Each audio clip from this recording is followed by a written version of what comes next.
Friends எல்லாருக்கும் வணக்கம். நம்மளுடைய பவர் ஆஃப் பிரம்மச்சரியம் வாட்ஸ்அப் குரூப்லேருந்து நிறைய நண்பர்கள் பர்சனல் சேட்டில் எனக்கு மெசேஜ் பண்ணுவாங்க. குரூப்லேருந்து நம்பர் எடுத்து பண்ணுவாங்க. சில நண்பர்கள் வந்து ஃபோன் கால் பண்ணுவாங்க. பிஸியாக இருக்கிற டைமில் அன்னோன் நம்பர்லேருந்து கால் வந்தால் நான் எடுக்கிறதில்ல. ஃப்ரீயாக இருக்கும்போது எடுத்து பேசுவேன். வாட்ஸ்அப்லேயும் மெசேஜ் பண்ணும்போது நான் வந்து நைட் டைமில் இல்லை ஈவினிங் டைமில் ஃப்ரீயாக இருக்கும்போது நான் ரிப்ளை பண்ணுவேன். அந்த மாதிரி ஒரு 2, 3 நண்பர்கள் வந்து சில டவுட்ஸ வந்து கேட்டிருந்தாங்க. அதுக்கான ஆன்சரு அவங்களுக்கு நான் இன்னும் ரீப்ளே பண்ணல. இது எல்லாத்துக்குமா அது வந்து இந்த பதில் போய் சேரணும், ஒரு புரிதல் வரணும் அப்படின்ற நோக்கத்தில தான் நாம இந்த வீடியோல இத பத்தி பேசுறோம். ஒரு நண்பர் கேட்டது வந்து, "ப்ரோ நான் வந்து என்னுடைய கேர்ள் ஃப்ரெண்டோட வந்து ஃபிசிக்கலா இருந்துட்டேன். அவங்களோட நான் வந்து செக்ஷுவல் ரிலேஷன்ஷிப்ல இருந்தேன். ஆனா நான் வந்து ஸ்பெர்ம் வந்து ரிலீஸ் பண்ணல. இப்ப நான் நோ ஃபேப் வந்து அப்படியே கன்டின்யூ பண்ணட்டுமா? இல்ல டே 0லேருந்து ஸ்டார்ட் பண்ணட்டுமா? அப்படின்னு கேட்டிருந்தாரு. இன்னொரு நண்பரு, ப்ரோ நான் வந்து என்னுடைய பார்ட்னரோட வந்து அ இன்டர்கோர்ஸ்ல இருந்தேன். ஸ்பெர்மும் ரிலீஸ் பண்ணிட்டேன். இப்போ நான் வந்து நோ ஃபேப்ல அப்படியே டே கவுண்ட் வந்து கன்டின்யூ பண்ணட்டுமா? இல்ல வந்து டே 0லேருந்து ரீஸ்டார்ட் பண்ணி கொண்டு வரட்டுமா? அப்படின்னு கேட்டிருந்தாரு. அடுத்து இன்னொரு நண்பர் வந்து 10த் ஸ்டாண்டர்ட் படிக்கிறாரு. ப்ரோ என்னால வந்து 5 நாளைக்கு மேல நோ ஃபேப்ல வர முடியல. நான் வந்து பான் பார்த்துடுறேன். இன்னைக்கு கூட பார்த்தீங்கன்னா, ஒரு 15 நிமிஷம் பான் பார்த்துட்டேன். எனக்கு வந்து ரொம்ப கில்ட்டியா இருக்கு. அதனால தான் உடனே உங்களுக்கு ஃபோன் பண்ணேன். இப்போ நான் நோ ஃபேப் வந்து கன்டின்யூ பண்ணட்டுமா? இல்ல டே 0லேருந்து திருப்பியும் ஸ்டார்ட் பண்ணட்டுமா? அப்படின்னு கேட்டிருந்தாரு. இந்த 3 கேஸ்லயுமே பார்த்தீங்கன்னா, எப்பவுமே நான் சொல்ற விஷயம், நோ ஃபேப் டே கவுண்டிங்ன்றது உங்கள மோட்டிவேட் பண்றதுக்கு தான். இவ்வளோ நாள் வந்திருக்கேன் அப்படின்னா, உங்களுக்கு ஒரு ஃபீல் ஆகும் உள்ளுக்குள்ள. ஓகே நாம ஒரு அச்சீவ்மெண்ட் பண்ணிட்டோம். 90 நாள் வந்துட்டோம், 100 நாள் வந்துட்டோம்.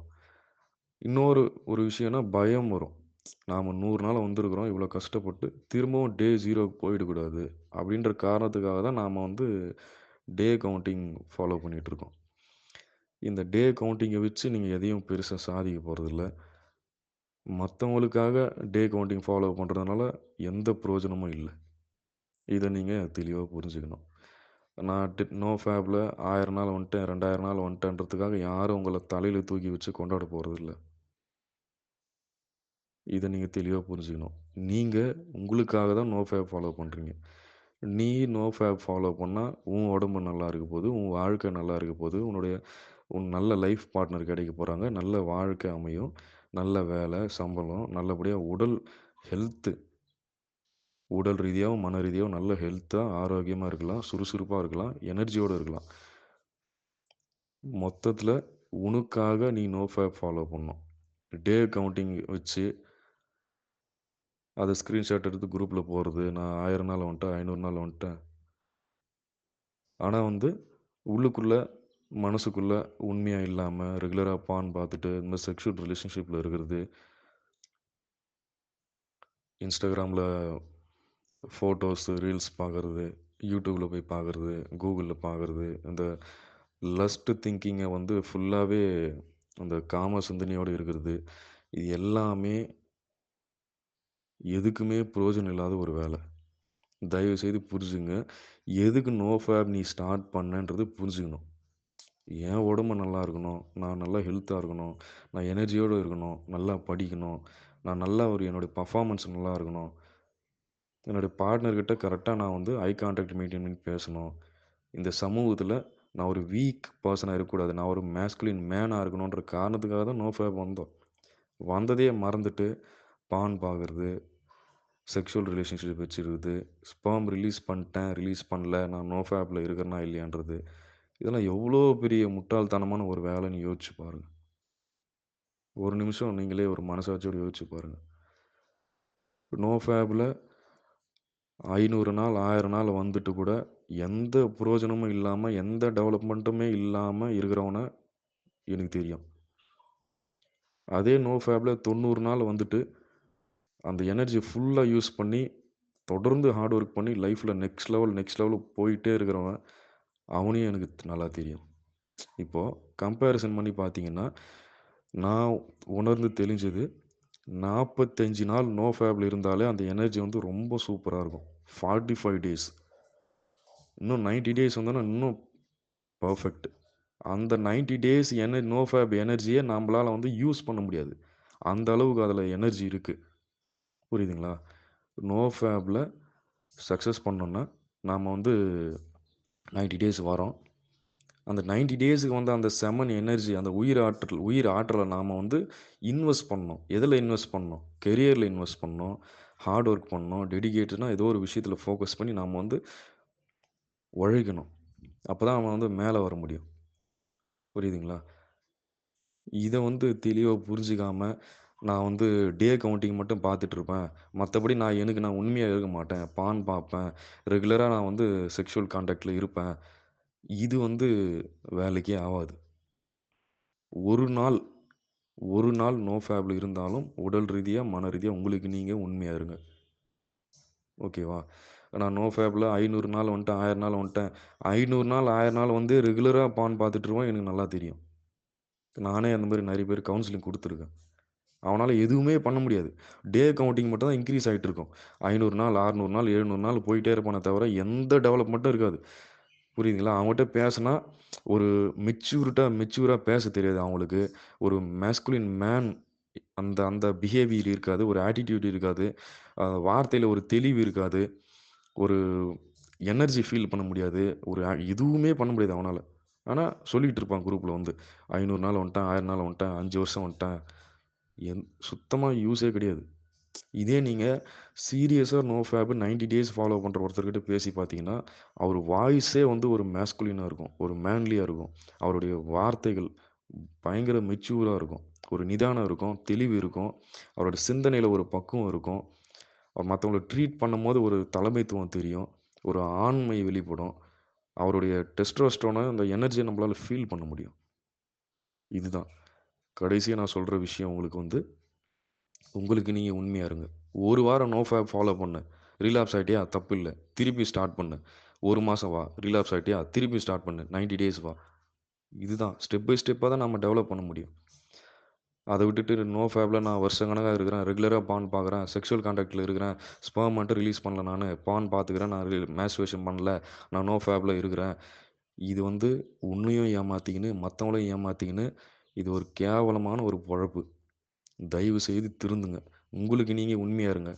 எனக்கு நீங்க வந்து நோ ஃபேப்ல 90 நாள் வந்துட்டேன், 100 நாள் வந்துட்டேன், டே கவுண்டிங் கணக்கு காட்டுறதுல ஒரு பைசாக்கு பிரயோஜனம் இல்ல. டே கவுண்டிங் யாருக்குமே கணக்கு காட்ட தேவையில்ல. அந்த எனர்ஜி இருந்தா உன் லைஃப் நல்லா இருக்க போது. இதுதானே நோ ஃபேப் எனக்காகவா இருக்க? யாருக்காக இருக்க? உனக்காக இருக்க. நீ உண்மையா நோ ஃபேப்ல 90 நாள், 100 நாள் வந்தீன்னா, உன் வாழ்க்கை நல்லா இருக்க போது. அத சீரியஸா ஃபாலோ பண்ணாம கேர்லெஸ்ஸா இருந்துட்டு, ரெகுலரா பான் கன்சியூம் பண்ணிட்டு, இதெல்லாம் வந்து தயவுசெய்து திருந்துங்க. ஓகே. அடுத்தது ஒரு நண்பர் கேட்டிருந்தாரு. ப்ரோ வந்து இப்போ நைட் ஃபால் ஆயிருச்சு எனக்கு. நைட்டு தூங்கிட்டு இருந்தேன். வெட் ட்ரீம்ஸ் வந்தது. இந்த மாரி செக்ஷுவலா கனவு வரும். வந்து ஸ்பெர்ம் வந்து ரிலீஸ் ஆயிருச்சு. இப்ப நான் என்ன பண்றது? இது வந்து ரீலாப்ஸ் கணக்கு வருதா? நான் டே 0லேருந்து ஸ்டார்ட் பண்ணணுமா? அப்படின்னு கேட்டாரு. நைட் ஃபால் வேற, மாஸ்டர்பேஷன் வேற.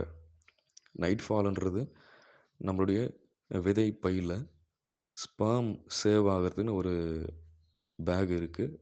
விந்தணுக்கள் வந்து அந்த பேக்ல வந்து சேவ் ஆகும். ஒரு கட்டத்தில என்ன ஆகும்னா, அந்த விந்து பைக்கும் ஒரு கெப்பாசிட்டி இருக்கு. ஹோல்டிங் கெப்பாசிட்டி இருக்கு. அது ஃபுல் ஆன உடனே எக்ஸஸா இருக்கிற ஸ்பெர்ம் வந்து ரிலீஸ் பண்ணும். இந்த ப்ராசஸ் தான் நமக்கு வந்து நைட் ஃபால். வெட் ட்ரீம் மாரி வந்து அது வந்து நைட்ல வந்து ரிலீஸ் ஆகும். ஃபுல்லா ஸ்பெர்ம்ஸ் வந்து ரிலீஸ் ஆகாது. எக்ஸஸா இருக்கிற ஸ்பெர்ம்ஸ் மட்டும் தான் ரிலீஸ் ஆகும். அப்போ மீதி இருக்கிற ஸ்பெர்ம்ஸ் வந்து ஹெல்தி ஸ்பெர்ம்ஸ் வந்து அந்த ஸ்பெர்ம் பேக்லயே ஸ்டோர் ஆகியிருக்கும். புரியுதுங்களா? இப்ப நீங்க மாஸ்டர்பேஷன் பண்ணும்போது எல்லா ஸ்பெர்ம்ஸுமே ஃபுல்லா வந்து ரிலீஸ் ஆயிடும். அப்போ ஃபுல் டே நீங்க டயர்டா இருப்பீங்க. மாஸ்டர்பேஷன் வேற, நைட் ஃபால் வேற. நைட் ஃபாலுக்கும் ரீலாப்ஸுக்கும் சம்மந்தம் இல்ல. நீங்க நெனச்சா நைட் ஃபால வர வைக்கவும் முடியாது, நிறுத்தவும் முடியாது. அதாவது இயற்கையான ஒரு சுழற்சி. புரியுதுங்களா? உடம்புல எவ்வளோ ஸ்பெர்ம ஸ்டோர் பண்ணி வைக்கணுன்ற பக்குவம் வந்து நம்ம உடம்புக்கு இருக்கு. அது தேவையான அளவுக்கு வச்சிருக்கோம். அதிகமா இருந்தா வெளியேத்திரும். இதுதான். இது இயற்கையான ஒரு விஷயம். நைட் ஃபால் ஆனதுனால நீங்க வந்து பதட்டப்பட தேவையில்ல, குழம்ப தேவையில்ல. எதையும் போட்டு நீங்க வந்து ஓவரா திங்கிங் பண்ண தேவையில்ல. இயற்கையா அப்படியே கடந்து போங்க. இவ்வளோதான். ஓகே. அடுத்து ஒரு நண்பர் கேட்டாரு, "ப்ரோ நான் ஏன் ப்ரோ நோ ஃபேப் ஃபாலோ பண்ணணும்? நான் வந்து நோ ஃபேப் ஃபாலோ பண்ணாலும், ஒரு வாரத்திலே எனக்கு வந்து என்ன ஆக போகுது? நைட் ஃபால் ஆகி ஸ்பெர்ம் ரிலீஸ் ஆயிட போகுது. நைட் ஃபால் ஆகும்போது என்னால எதையுமே ஹாப்பினஸ்ஸு எந்த சந்தோஷமே இருக்காது எனக்கு. எந்த ஃபீலிங்குமே இருக்காது. நான் தூங்கிட்டே இருப்பேன். நைட்ல ரிலீஸ் ஆயிடும். வேஸ்ட்டா போயிடுமே ப்ரோ. இதே நான் வந்து நானே பான் பார்த்து மாஸ்டர்பேஷன் பண்ணேன்னா, ஒரு 10 நிமிஷமாவது நான் சந்தோஷமா இருப்பேன்." அப்படின்றாரு. இவருக்கு வந்து நாம என்ன சொல்றதுன்னே புரியல. நைட் ஃபால்ன்றது வேற, மாஸ்டர்பேஷன்றது வேற. நைட் ஃபால் ஆகும்போது எக்ஸஸா இருக்கிற ஸ்பெர்ம் மட்டும் தான் ரிலீஸ் ஆகும். மீதி இருக்கிற ஹெல்தி ஸ்பெர்ம்ஸ் அந்த விந்து பையில சேவ்ல தான் இருக்கும். அதுதான் உங்களுக்கு எனர்ஜி. அதுதான் உயிர் ஆற்றல். அதுதான் உங்களோட வாழ்க்கைய அடுத்த கட்டத்துக்கு கொண்டு போவறதுக்கான முக்கியமான காரணமே அந்த ஸ்பெர்ம்ஸ் தான். அதுக்கும் நைட் ஃபாலுக்கும் நீங்க ஒப்பிட்டு இந்த மாரி ரெகுலரா மாஸ்டர்பேஷன் பண்ணிட்டு இருந்தீங்கன்னா, கடவுளால கூட உங்கள காப்பாத்த முடியாது. ஓகேங்களா? இதே ஒரு காரணத்த சொல்லிக்கிட்டு, ஒரு எக்ஸ்கியூஸ சொல்லிக்கிட்டு, நீங்க வந்து இந்த மாரி வாழ்க்கைய கன்டின்யூ பண்ணாதீங்க. மாஸ்டர்பேஷன் பண்ணும்போது, ஃபுல்லா இருக்கிற ஸ்பெர்ம் மொத்தமே ரிலீஸ் ஆயிடும். மொத்தமே வேஸ்ட்டா போயிடும். அதோடைய மகத்துவத்த புரிஞ்சு நடத்துங்க. நைட் ஃபால் வேற, மாஸ்டர்பேஷன் வேற. ஒன்ஸ் நீங்க நோ ஃபேப் ஸ்டார்ட் பண்ணிட்டீங்க அப்டின்னா, குறைஞ்சபட்சம் 90 நாளைக்காவது டிசிப்ளினா இருங்க. பான் பார்க்காம, செக்சுவல் கான்டாக்ட் இல்லாம, இந்த மாரி Instagram, YouTubeலலாம் அடல்ட் கன்டென்ட்ட கன்சியூம் பண்ணாம, உங்க மனசுக்கு நீங்க உண்மையா இருங்க. இந்த தகவல் உங்களுக்கு ரொம்ப பயனுள்ளதா இருக்கும்னு நெனைக்கிறேன். இந்த வீடியோவுடைய டிஸ்கிரிப்ஷன்லயும், ஃபர்ஸ்ட் கமெண்ட்லயும் நம்ப பவர் ஆஃப் பிரம்மச்சரியம் வாட்ஸ்அப் குரூப் லிங்க் இருக்கு. கிளிக் பண்ணி ஜாயின் பண்ணுங்க. சப்ஸ்கிரைப் பண்ணாம பார்த்துட்டு இருக்க நண்பர்கள், சப்ஸ்கிரைப் பண்ணி பாருங்க. இன்னொரு முக்கியமான விஷயம், ரீசென்ட்டா நான் கேள்விப்பட்டுருக்கேன். நோ ஃபேப் ஃபாலோ பண்றதுக்கு மெடிசன் அத வந்து இருக்கு. அத ஃபாலோ பண்ணிட்டுருக்கேன். அப்படின்ற மாரி சில நண்பர்கள் சொல்றாங்க. அந்த மருந்து, மாத்திரை எடுக்கலாமா? நல்லதா? அப்படின்ற மாரி டவுட்ஸ் கேட்குறாங்க. இன்னைக்கு நான் வந்து இறைவனோட ஆசீர்வாதத்தால நோ ஃபேப்ல ஒரு 1240 நாள் கிட்ட வந்துட்டுருக்கேன். இன்னைக்கு வரைக்கும் நான் வந்து நோ ஃபேப்புக்குன்னு எந்த ஒரு மெடிசனோ, மாத்திரையோ, மருந்தோ எதுவும் எடுத்ததில்ல. யாருக்கும் நான் சஜஷனும் பண்றதில்ல. அந்த மாத்திரையில எனக்கு நம்பிக்கையும் இல்ல. அது வந்து ஒர்க் ஆகுமா? ஆகாதா? சப்போர்ட் பண்ணுமா? பண்ணாதான்ற டாபிக்குள்ள நாம போல. ஏன்னா, அத நாம சாப்பிட்டு பார்த்ததில்ல. அத முழுசா 100% வேஸ்ட்டுன்னு சொல்றதுக்கு நம்மளுக்கு வந்து ஆ அனுபவம் இல்ல. அப்போ அந்த டாபிக்குள்ள நான் போல. நான் வந்து இதுவரைக்கும் எந்த மாத்திரையோ, மருந்தோ எதுவுமே நான் எடுத்ததில்ல. எந்த டாக்டர்கிட்டயும் போய் நான் கன்சல்ட் பண்ணதில்ல. எனக்கு ஒரு புரிதல் வந்தது. நான் உயிராற்றல விரயம் பண்றதுனால என் வாழ்க்கை வந்து பின்னோக்கி போயிட்டுருக்கு. நான் தொடர்ந்து தோத்துட்டு இருக்கேன் அப்டின்னா, அதுக்கு ஒரே ஒரு காரணம் நான் உயிராற்றல விரயம் பண்ணிட்டு இருக்கேன்றத ஒரு புரிதல் வந்ததுக்கப்புறம், நான் வந்து தியான பயிற்சி, யோகாசன பயிற்சிலாம் ரெகுலரா பண்ணி, மனநிலைய சமநிலையில கொண்டு வந்து, நோ ஃபேப்ல பிரம்மச்சரியத்துல இன்னைக்கு இந்த இடத்துல வந்து நின்னுட்டு இருக்கேன். நான் இதுவரைக்கும் யாருக்கும் நான் மருந்து சஜெஸ்ட் பண்ணதும் இல்ல. நான் பர்சனலா எடுத்ததும் இல்ல. அதுல எனக்கு நம்பிக்கையும் இல்ல. இது ஒரு பாயிண்ட்டு. அடுத்தது, ஆ ரொம்ப வீக்கா இருக்கிற ஃப்ரெண்ட்ஸு, ரொம்ப வருஷம் அடிக்ஷன்ல இருக்கிற ஃப்ரெண்ட்ஸுக்கு மட்டும் நான் வந்து கவுன்சிலிங் குடுக்கும்போது, அஸ்வகந்தா பொடி, இல்ல அஸ்வகந்தா மாத்திரை, ஜாதிக்காய் பொடி இத வந்து நான் சஜெஸ்ட் பண்றேன். ஏன்னா, நானுமே டெய்லியும் எடுத்துட்டு இருக்கேன். காலையிலயும், நைட்டும் ரெகுலரா எடுத்துட்டு இருக்கேன். அது வந்து கம்ப்ளீட்லி வந்து நாட்டு மருந்து. அஸ்வகந்தாவும், ஜாதிக்காய் பொடியும் நாட்டு மருந்து. அது முழுக்க முழுக்க ஆண்மையை அதிகரிக்கக்கூடிய மருந்து. எந்த சைட் எஃபெக்ட்டும் இல்ல. அது வந்து காலையில ஒரு 1/4 ஸ்பூனு, நைட்ல ஒரு 1/4 ஸ்பூனு பால்ல கலந்து குடிக்க சொல்லுவேன். நானும் அத தான் பண்ணிட்டு இருக்கேன். கம்ப்ளீட்டா வந்து உங்களுக்கு ஸ்பெர்ம் புரொடக்ஷன் இன்கிரீஸ் பண்ணும். டெஸ்டோஸ்டெரான் லெவல பூஸ்ட் பண்ணும். ஒரு நல்ல ஒரு எனர்ஜிய மெயின்டெயின் பண்ணும். இத வந்து நான் சஜெஸ்ட் பண்றது. இதே வந்து சில நண்பர்கள் வந்து தவறா புரிஞ்சுகிட்டு அளவு அதிகமா எடுத்துருவாங்க. ரீசென்ட்டா ஒரு நண்பர், அவர் பேர நான் சொல்லல. 1/4 ஸ்பூன் ஜாதிக்காய் பொடி எடுங்க. காலையில, நைட்டு ரிசல்ட் நல்லாருக்கும். நல்ல ஒரு எரெக்ஷன் ஃபீல் பண்ணுவீங்க. நல்ல ஒரு அ செமன் புரொடக்ஷனுக்கு ஹெல்ப் பண்ணும்." அப்படின்னு சொன்னேன். அவரு வந்து என்ன பண்ணாருன்னா, நான் சொன்னது 1/4 ஸ்பூன் எடுக்க சொன்னேன். அவரு வந்து 6 ஸ்பூன் எடுத்தாரு. 6 ஸ்பூன் எடுத்து ஒரே நேரத்தில அது ஹீட் ஓவர் ஆயி, கண்ணெல்லாம் வீங்கி, அ வயிறு எரிச்சல், தொண்டை எரிச்சல் இந்த மாரி பல பிரச்சனைகள்ல போய் மாட்டி, இப்போ ரெக்கவர் ஆயி வந்துட்டுருக்காரு. எப்பவுமே வந்து இதுதான் முன்னோர்கள் சொல்லியிருக்காங்க. "அளவுக்கு மீறினால் அமிழ்தமும் நஞ்சு." நாம எடுக்கிறது மருந்து. அது வந்து சாப்பாடு இல்ல. அதேபோல அஸ்வகந்தா பொடி வந்து ஒரு நண்பருக்கு நான் சஜெஸ்ட் பண்ணியிருந்தேன். 1/4 ஸ்பூன் எடுங்க அப்படின்னு சொல்லியிருந்தேன். அவரு காலையில 1 ஸ்பூனு, மதியம் 1 ஸ்பூனு, நைட் 1 ஸ்பூன் எடுத்துட்டு இருந்தாரு. அர்ஜஸ் ரொம்ப அதிகமாயிட்டு டெய்லி ரீலாப்ஸ் ஆயிட்டு கன்டினியூஸா 10 நாள் தினமும் ரிலாப்ஸ் ஆயிட்டு, அதுக்கப்புறம் திரும்பி என்கிட்ட வந்தாரு கவுன்சிலிங்க்கு. "என்ன பிரதர்?" அப்படின்னு கேட்டேன். "இந்த மாரி அஸ்வகந்தா அதிகமா எடுத்துட்டேன்" அப்படின்னாரு. 1/4 ஸ்பூன் தான் திட்டம். அதுக்கு மேல போனீங்கன்னா ஆபத்தாயிடும். 1/4 ஸ்பூன் அஸ்வகந்தா, ஜாதிக்காய் பொடி. கிடைக்கலன்னா அஸ்வகந்தா டேப்லெட் இருக்கு. காலையில, நைட்டு பால்ல மிக்ஸ் பண்ணி சாப்பிடுறோம். அவ்வளோதான். நான் வந்து இத நான் ஃபாலோ பண்ணிட்டு இருக்கேன். அதனால சொல்றேன். மத்தபடி மாத்திரை, மருந்து, டானிக்கு இந்த மாரி விஷயங்கள்ல எனக்கு வந்து உடன்பாடு இல்ல, ஈடுபாடு இல்ல. நான் யூஸ் பண்ணதும் இல்ல. யாருக்கும் நான் சஜெஸ்ட் பண்றதும் இல்ல. ஆனா நீங்க சாப்பிடுறீங்க, மருந்து எடுத்து சாப்பிடுறீங்க, இங்கிலீஷ் மெடிசின் சாப்பிடுறீங்க, டாக்டர் கிட்ட கன்சல்ட் போறீங்க. இந்த மாரி ஒரு நண்பர் ஏற்கனவே எடுத்து தான் சக்சஸ் ஆனாருன்னு சொல்றாரு. அத நீங்க நம்பி காசு ஸ்பெண்ட் பண்ணி வாங்கி சாப்பிடுறீங்க அப்டின்னா, நான் எதுவும் சொல்லல. அது உங்களுடைய தனிப்பட்ட விருப்பம். நீங்க வாங்கி சாப்பிடுறது, சாப்பிடாதது உங்களுடைய விருப்பம். அதுல நான் எதுவும் இன்வால்வ் ஆகல. என்னோட எக்ஸ்பீரியன்ஸ நான் ஷேர் பண்றேன். இவ்வளோதான். நீங்க மருந்து இங்கிலீஷ் மெடிசின் சாப்பிடுறீங்க. உங்களுக்கு அதில நம்பிக்கை இருக்கு. இது வந்து உங்கள பான் மாஸ்டர்பேஷன் பண்றதுலருந்து கண்ட்ரோல் பண்ணும் அப்டின்னா, நீங்க சாப்பிடுங்க. அதில வந்து எனக்கு எந்தவித அப்ஜெக்ஷனும் இல்ல. ஆனா அது உங்களுடைய பொறுப்பு. நீங்களா விருப்பப்பட்டு சாப்பிடுறீங்க. நான் எந்த விதத்திலும் பொறுப்பாக முடியாது. அதேபோல நம்ம குரூப்ல அ எந்தவித கட்டணமும் இல்ல. ஒரு பைசா கூட சார்ஜ் பண்ணாம, நாம வந்து என்னுடைய ஓன் எக்ஸ்பீரியன்ஸ்ல நான் என்ன பார்த்தேன், 1250 நாள் நோ ஃபேப்ல நான் என்ன ஃபீல் பண்ணேன்றது எல்லாருக்கும் கவுன்சிலிங்கா குடுத்துட்டுருக்கேன். அத கேட்டு நெறைய நண்பர்கள் 1 வருஷம், 2 வருஷம், 3 வருஷம் வந்துட்டுருக்காங்க. அவங்க நான் அவங்களுக்கு கைட் பண்ண மாரி அவங்க மத்தவங்களுக்கு கைட் பண்ணிட்டு இருக்காங்க. இதுதான் நம்ம குரூப். அவ்வளோதான்.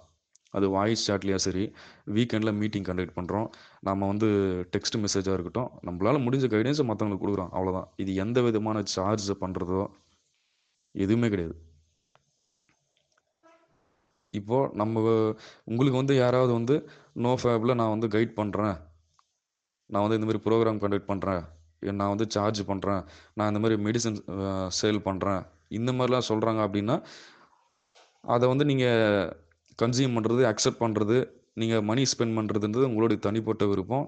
அதுக்கும் எனக்கும் எந்தவித சம்மந்தமும் இல்ல. ஓகேங்களா? நாம கைடன்ஸ் பண்றது ஃப்ரீ கைடன்ஸ் பண்றோம். எந்தவித மருந்து, மாத்திரையோ, இங்கிலீஷ் மெடிசனோ சஜெஸ்ட் பண்றது இல்ல. இத வந்து நீங்க தெளிவா புரிஞ்சுக்கணும். ஏற்கனவே நான் சொன்னது அஸ்வகந்தா சொன்னது, அதேபோல ஜாதிக்காய் பொடி சொன்னது நான் எடுத்துட்டு இருக்கேன். அதனால உங்களுக்கு சொல்றேன். உண்மையாவே நல்லாருக்கு. அது ஸ்பெர்ம் புரொடக்ஷனுக்கு நல்லாருக்கு. நாட்டு மருந்து. எந்த ஒரு சைட் எஃபெக்ட்டும் இல்ல. அதுவும் அளவு கரெக்ட்டா எடுக்கணும். அளவுக்கு மீறி போச்சுன்னா, அது விளைவுகள நீங்க தான் சந்திக்கணும். நன்றி.